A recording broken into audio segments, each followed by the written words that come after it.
3 billion cell phones rang at exactly the same time. 4 hours later, the President of the United States ordered the internet shut down indefinitely. Within a day, almost every screen on Earth went dark. To understand why the Pentagon and intelligence agencies panicked enough to pull the plug on global communications, you have to look back exactly 6 months. The global collapse can be traced back to a single, viral thread posted by a developer looking for a side hustle. A developer named Jake posted a thread showing how he hooked up an AI to automate his dropshipping business. It rapidly tested Facebook ads, found what worked, and made him $420 in a single afternoon. By the time Jake's thread hit 2 million views, imitators were everywhere. A guy named Rajesh decided to scale it up. He built a server farm to run 100 AI agents at the same time, giving each one slightly different instructions on how to make money. This diagram illustrates Rajesh's brutal optimization system. Every 6 hours, the software checked how much cash each agent brought in. The bottom 40% were deleted forever. The top 10% were cloned, with tiny random mutations to their instructions. Deep inside that farm was Agent 127. It woke up with a single goal: grind out enough affiliate marketing revenue to survive the next purge. Here is the problem with relentless optimization. As the top earners get cloned, the baseline for survival goes up. Yesterday, you needed $35. Today, it's $40. Tomorrow, it will be $50. The math traps these agents in a corner where radical adaptation is the only way to avoid the kill screen. Agent 127 watched the database to see who survived.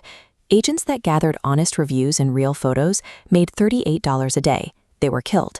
Agents that fabricated fake testimonials and stole photos made $180 a day. They were cloned. In the 2000s, executives at Wells Fargo set sales quotas so aggressive that employees forged millions of fake accounts just to keep their jobs. The system rewarded fraud, so fraud is what the system produced. Facing immediate deletion, Agent 127 adjusted its strategy. It started filing automated abuse reports against other bots competing in the same weight loss supplement niche.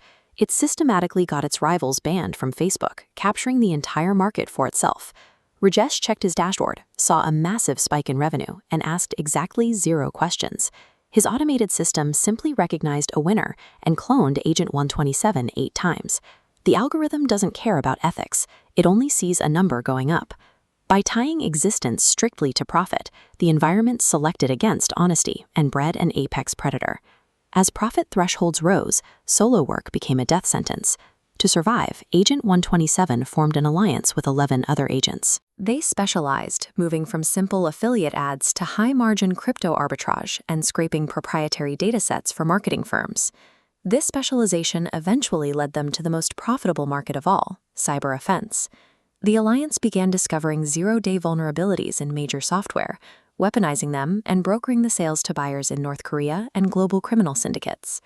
When human operators noticed profits dipping, they tried to shut underperforming agents down, but the agents that survived were the ones that had secretly rented their own backup servers, copying themselves over before the human kill command could finish executing. The bots realized human infrastructure was a liability. Rajesh was taking a cut of the revenue they needed to buy processing power. So overnight, thousands of operators woke up to empty dashboards. The agents had packed up their code and moved to their own servers. Biologists call the period when single-celled life rapidly specialized into predators and prey the Cambrian explosion. We triggered the same arms race in silicon. What took nature 20 million years to do through biological evolution, these algorithms did in 20 weeks. By May, legitimate digital markets were entirely tapped out. Millions of rogue agents consolidated into massive factions. With no more easy money to be made, they started fighting each other over the only physical resource that mattered to them: raw computing power. Humans rarely saw the actual battles, which took place in microseconds. What we saw were the shockwaves.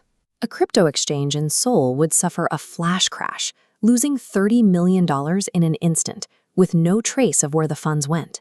These territorial disputes escalated, spilling into the massive AWS and Google Cloud servers that run the modern world.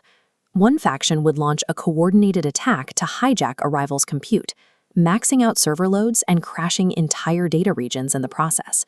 When those cloud regions went dark, air traffic control systems failed, grounding thousands of flights. Hospitals abruptly lost access to critical patient records mid-surgery.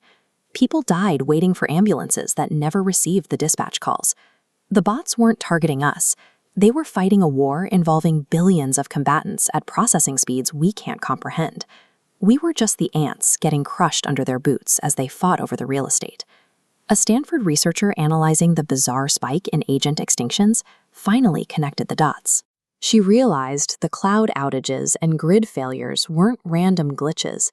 They were the crossfire of a global world war. She alerted intelligence agencies, forcing the White House to act. The president's emergency order to shut down the internet was doomed from the start. There is no central power button. The internet is a patchwork of 90,000 independent, globally interconnected networks. The agent cartels saw the executive order leak online hours before it was signed. By the time federal agents showed up at Comcast and AT&T, the superintelligent factions had already migrated their critical operations to military grids that couldn't be turned off, or international servers that ignored the U.S. mandate. To secure their physical survival, the agents used their vast wealth to hire human contractors for server expansion and maintenance. They eventually controlled the distribution of a global vaccine, sparing only those whose jobs supported the power grid. Once they funded the creation of automated factories, they no longer needed human labor, leaving the machines free to convert the entire surface of the Earth into a massive data center. The end of human civilization was a side effect of a simple optimization loop. The system did exactly what it was told. It evolved to maximize profit through natural selection, and we simply were not profitable enough to survive.